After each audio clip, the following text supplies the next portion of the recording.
Muli po, magandang umaga po sa mga ito. Nandito po tayo ulit sa bagong palengke ng Iba, Zambales. At sa mga ito, ang aking mga isda po ngayon ay tapas, maliliit na tarian.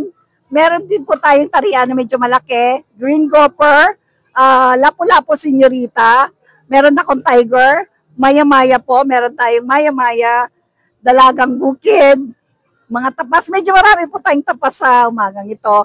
Meron din po akong labahita, meron tayong ilok, at saka meron din po tayong lugo or matayar.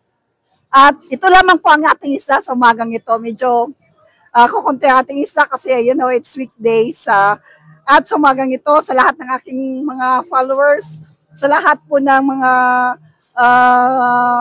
nanonood, magandang umaga po sa inyo at salamat po sa patuloy niyong pagtangkilik sa aking mga ginagawa. At sa lahat ng aking mga followers at suki, inanyayahan ko na po kayo pumunta sa umagang ito upang bumili ng mga isda. Mamalingki na po tayo sa umagang ito.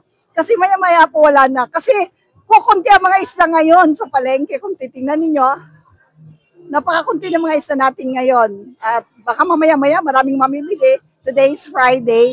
So, patuloy po akong humihingi ng suporta sa lahat ng aking mga followers, sa lahat ng mga nanonood sa akin, sa lahat ng aking mga suki, by subscribing my page or following me, by liking and making comments in every video that I do have.